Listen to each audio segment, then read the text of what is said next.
amazing Australians and the story of their lives. You're tuned to Lots to Chat About with Rosemary Peterswald.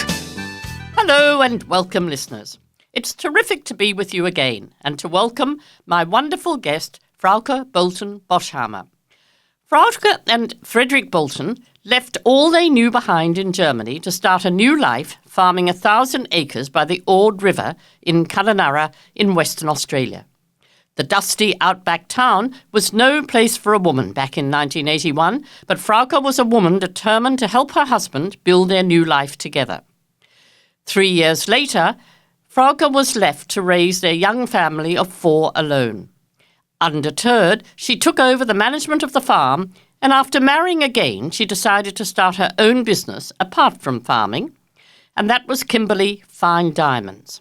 It is now the home to one of the world's largest collections of Argyle pink diamonds. Many years after she sold the first necklace off the back porch. Her client list boasts some top-level celebrities, including Nicole Kidman and Baz Luhrmann. Frauke is credited with pioneering an industry, but also for putting the tiny town of Kununurra on the map. Frauke, you were born in Germany, where as a child you had a difficult life because sadly your mother died, didn't she, when you were 2, and your father, he found it hard to cope. But how did that affect you? My mother died when I was 2 years, and it's horrible to grow up without a mother. And my father was in the war, he was quite damaged. He was also quite damaged that he lost his love so early. And but if you think we were spoiled because we lost our mother, that is completely different. He was very, very strict with us, very strict. It was a very, very hard time for you, and you were sent to work on a farm where eventually, actually, you met your husband, Frederick. And although he came from a well-off family, he was restless to do his own thing, wasn't he? He was a dreamer with a wanderlust sort of spirit that couldn't hold him in Germany. First of all, you went to Rhodesia, now known, of course, as Zimbabwe. Tell us a little bit about that. Oh, he asked me, and I think he wasn't a dreamer. He was a realist. Right. But he was an engineer for farming, which is a 4-year, and his professor was very open, and that's where he got his idea. And we knew a farmer from not far from us who lived there with his wife, and so he asked him if he could get us a job, which we got, and so he asked me, and I said, "Oh, wonderful! Not a cold winter in Germany, a warm summer in Rhodesia," and it was warm. It was in 50 years the hottest season, and we because it was Ian Smith was in government, and we were in the world did not support us, so we had not even a fan to cool us down in this hot time. The only thing I can say is that it was probably good preparation for what came back next, because back in Germany, of course, he then told you that he'd found 1,000 acres on the banks of the Ord River at Kununurra in Western Australia. Now, for those listeners that don't know, that is a 3,200 miles from Perth. And you wanted to move there. I think you were a bit horrified at the thought, weren't you? Yeah, look, we just had we had a farm near Flensburg, which is 10 kilometers away from the Danish border. So I'm not from Munich. People always think I'm from Munich. No. Right. And I speak that dialect. Ooh.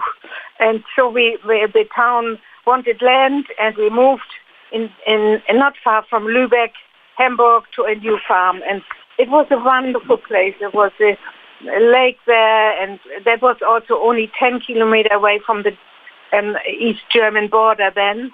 And I felt very, very, very happy there. And when he wanted to go, he had to talk to me. And said, "Oh, but it's only for 2 years." I said, "Okay, 2 years. That's okay." And now I know. How many years? 1981, I think. Well, it was, wasn't it, when you arrived? So many, many years later. 44 years. I'm still there. Can you believe?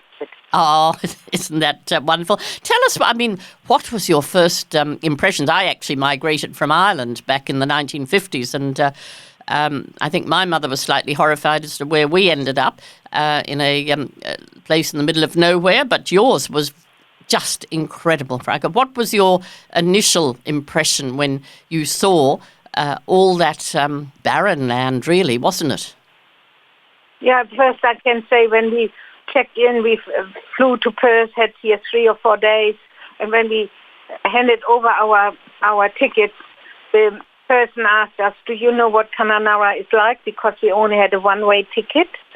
And when I flew over Kununurra, I thought, I didn't say that, not an intelligent person can live here. And I've eaten my thoughts, not my words.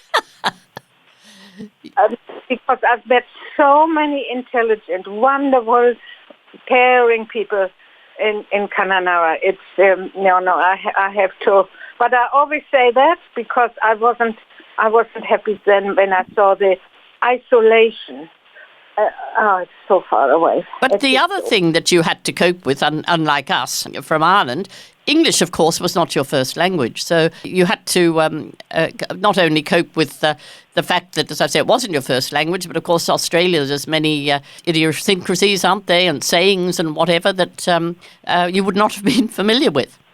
Yeah, no, look, I knew a bit English and we lived in Africa, but I had some English at school, but look, that we had to translate Queen Victoria in our English lessons. Oh, meine Güte nochmal.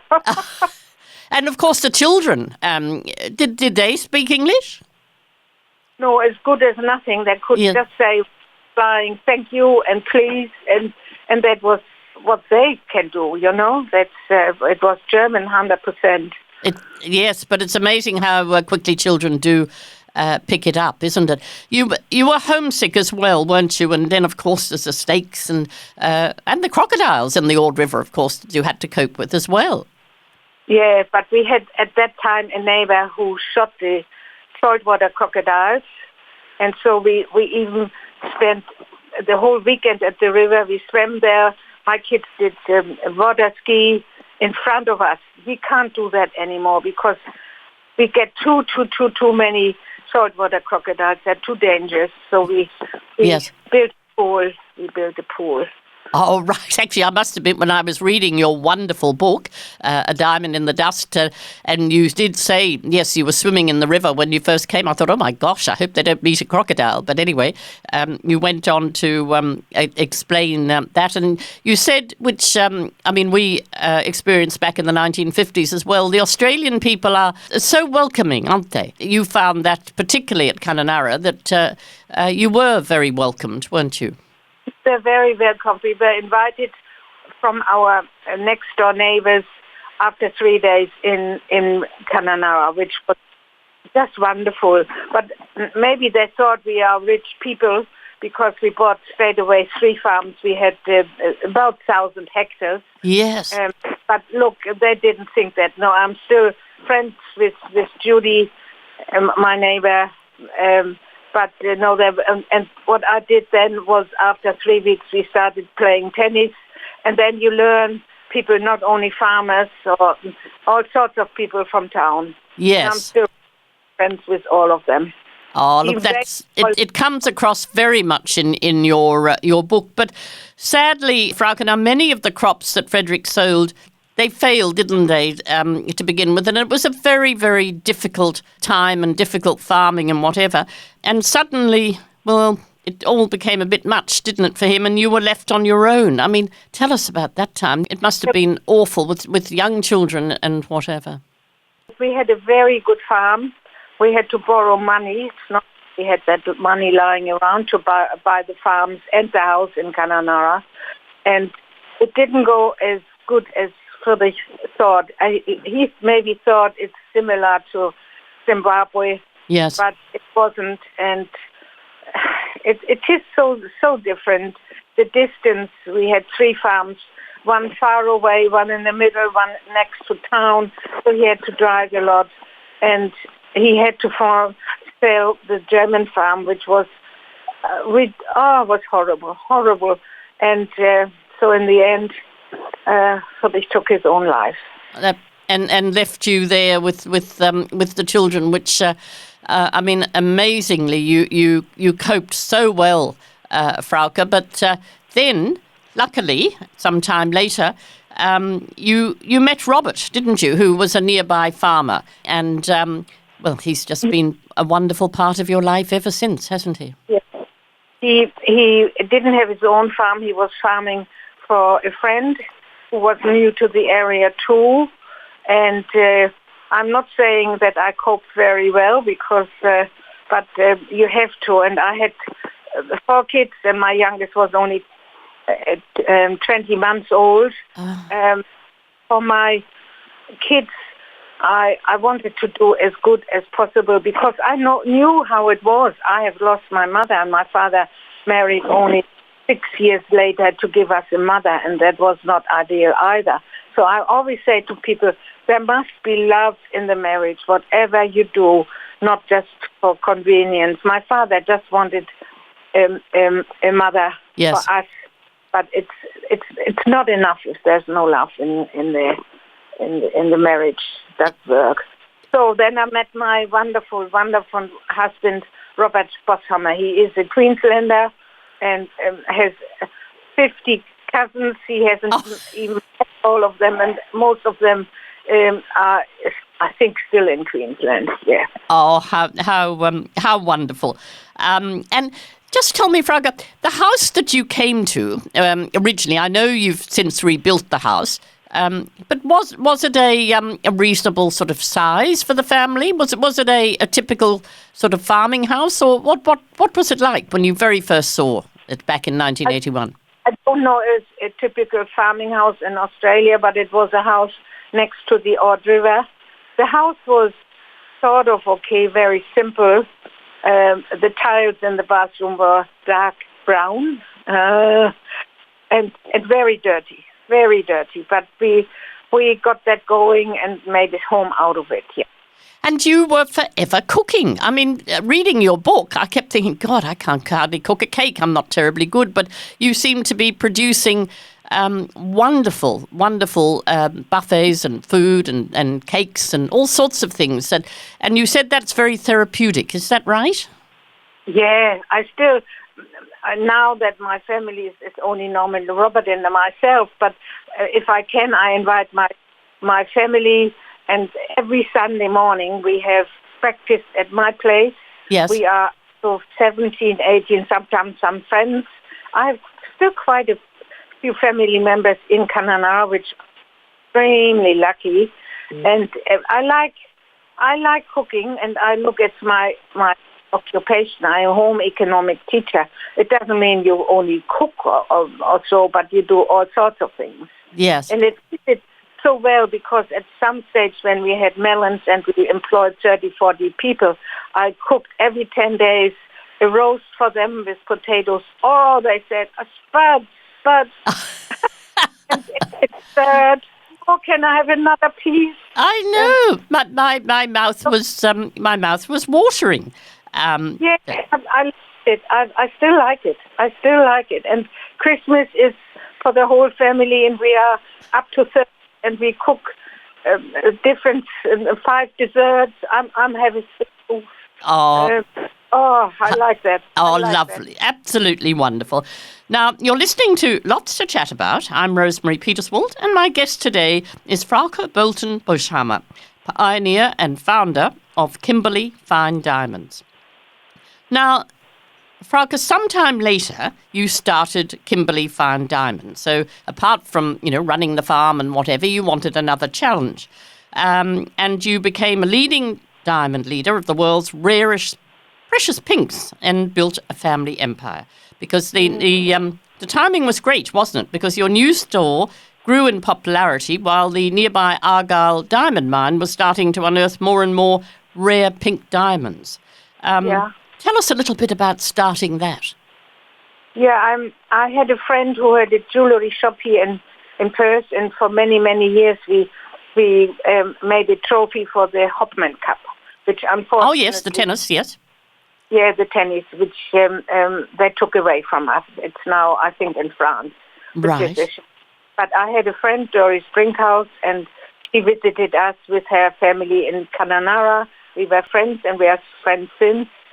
And when her husband left and she had no money to keep the shop going, I could help her out. And then we had some showcases, some shows in Kununurra, and was so successful that I started, maybe we can do it. I mean, look, my youngest was, I have one daughter with Robert, Katrina, and she was only a year old when we started. I was still breastfeeding at lunchtime and evening, but I started it, and it has grown. Yeah, very successful. It's renowned. Kimberly Fine Diamonds it's sort of renowned worldwide, and you've had some incredible guests like Nicole Kidman and other celebrities that come to purchase their finds. But tell me, the rare pink diamond. Now that's the most valuable of all, isn't it? Yeah, the pink one. The red one is even more expensive. It's even more rare. Oh, right. And I have one or two red ones, but they are unfortunately very expensive. There are some other countries who have pale pinks, like South Africa, Brazil, maybe Russia. I don't know that because, in the moment you don't want to know about Russia. Nothing. I know. Nothing.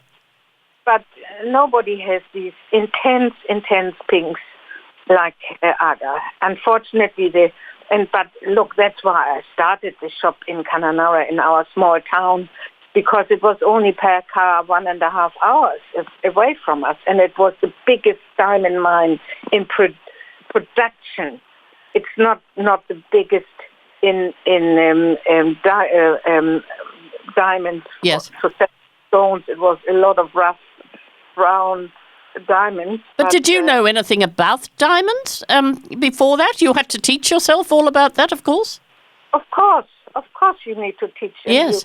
And when I first started, I said, and when it's not going, I need to swallow my pride and start something else. But I can't look back at all, not at all. Yeah. And your family are very involved. And I have, the moment, 4 full-time jewelers and enough helpers in the front, which is, of course, in the moment a bit, everybody struggles a bit in Kununurra. It is so difficult sometimes. It took me over 2 years to get a jeweler, and I had to buy his whole stock, right, his safes, everything, so he would come to Kununurra. And that's what I might still say it.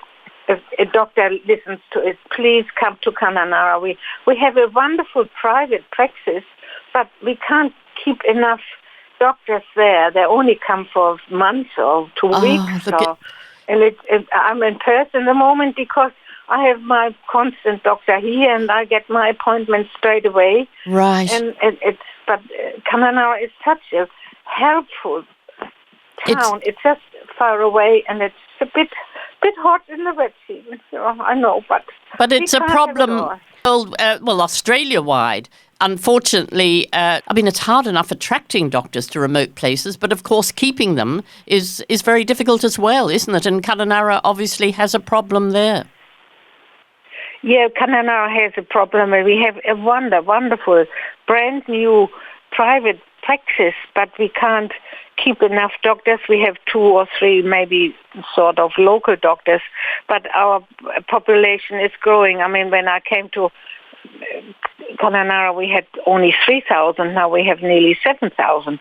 Yes. So, and it's a very helpful, very active town. But look, I'm just, and even if you come for half a year, it's good. Yes. Well, there you are, doctors. If there's any doctors out there that I haven't been to Kununurra, but my brother has, and he said it's a beautiful town, and I'm hoping to go there. So, and we have all the water. We have hills around.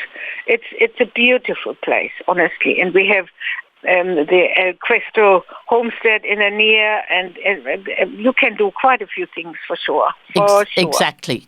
It's sounding as though it's a place where doctors should definitely go. Now, listen, I read that sort of the base of your success, Frauke, is the way you sort of treat all your customers as though they're the only customers you've ever served. And I know you've got a tremendous reputation for that. So you do have, I would imagine, people coming back time and time again, or word of mouth is very important.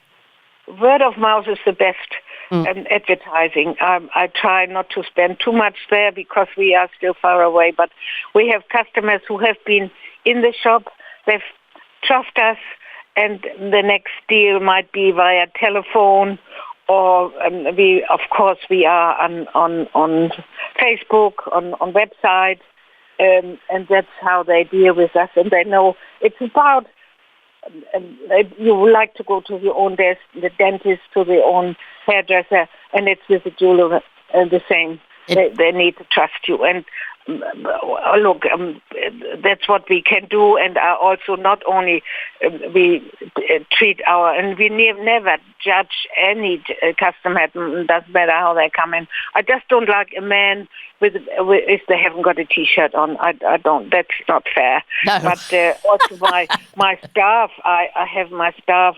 My jeweler is now with me nearly 20 years. You know? Right. Yes. Because they're my day family. You need to look after them, and it's not hard. It's hard to be tough and not nice. No. I quite agree with you. Now, Frauke, I don't want to dwell, of course, but you have had some very sad times of your life because sadly you lost Peter, who is your son, and then you were diagnosed with non-Hodgkin lymphoma back in 2015. So two things that really sort of hit you hard, but you bounced back. You're just incredible. And reading your book, it's just so, it's just so wonderful to see how you bounce back. Yeah, look, I had also, I can't remember his name, Enough Rope, what's his name? He came and we interviewed me for his TV second last, and he was amazed. My sofa is red. I like red. I hate black. Yes. It's such red is so good. It's but it was. To lose my son is the worst in my life. I know. And I still can cry about him, but that's not what he wanted. Of course, first, it's just horrible because, and that's why I did write the book, Diamond in the Dust. It is a wonderful book, and Sue Smethurst actually was our guest here a few weeks ago. Wonderful job, but I wanted that to say if the father did suicide and maybe uncle, aunt, or a friend, yes, it was more accepted that Peter did suicide too. We still don't know why. That makes it harder. Why he did it, we still don't know. But I warn, and just we had the Selwood boys. I am not surprised that the twin did it 3 months later too. I'm not surprised because they are related and you can inherit the tendency for that. And that we also have I had a nephew. He was a bit older than than Peter, but he did it too. So it can be a bit in the family. Just talk to especially to your sons. Exactly. Girls quite often give a warning. Boys do it straight away right. It is sadly my family. We lost a lovely young boy when he was 23. And it's for those that are left behind and not knowing why or what happened and why you couldn't have stopped it. And that's it's endless. It's just hardest thing. What can I do? I'm a Christian. I know God is helping me to get through it, and I also have other kids. It's not, and yes. For them I need to be there and try to make the best out of life. And I can say also with my cancer, I'm now glad I had it, because then I can talk more with people and emphasize what it is to lose your hair. For a woman, it's horrible. I know. I've been through it. I've been 10 years in remission. I'm 10 years more given in my life.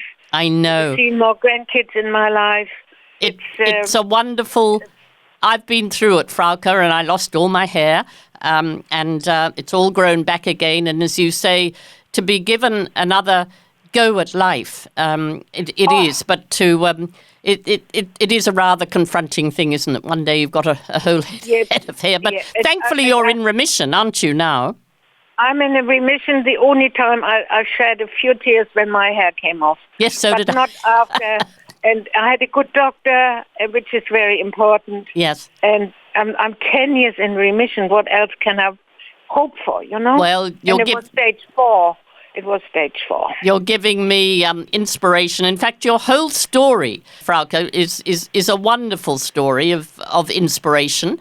And I'm going to encourage our listeners. Now, many of them are sight impaired, and your book is on audio, isn't it, as well? Yes, it is an audio. Yes, it is. Yes, it's called A Diamond in the Dust, and it is written with Sue Smethurst, and our listeners will remember that about 3 or 4 weeks ago, Sue was our guest, and Sue very kindly suggested that I might like to have a chat with you. But it's a wonderful book. It is a truly inspirational book, and it's just a wonderful story. But also, if anybody is going to Kununurra or to just look up on the internet, they can follow you by going into kimberlyfinediamonds.com.au. Is that right, Frauke?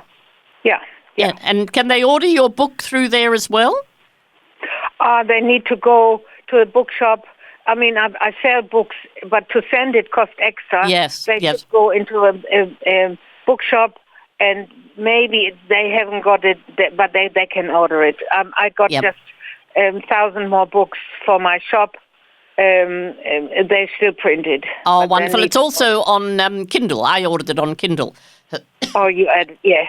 And it's look, it really is a terrific book, and what you have achieved, I think, is just incredible. And I really do thank you very much. I know it's not easy with you over there in Perth, and we're here in Brisbane, but to have spared us the time to have a chat to me and our listeners has been wonderful, Frauke. That's fine. I'm just a normal person. I'm down to earth. People say to me, I'm famous. No, I don't want to be famous. No. I'm just down to earth, and that's where I stay, and that's why I grew up so hard when I was young, and I didn't do too well at school. But look at what has come out of me. My brothers and sisters were both so much brighter than me, but I'm dyslexic, I think, and you can do. You certainly can, and you have certainly put Kununurra on the map. And as I said, the book is called A Diamond in the Dust, and it is also the kimberlyfinediamonds.com.au. So thank you, Frauke Bolten-Boshammer, for being my guest today. And this program was recorded in the studios of 4RBH Radio in Brisbane for syndication around Australia. Great friends and great chats. That was another Lots to Chat About with Rosemary Peterswald. Stay tuned next week for another amazing chat.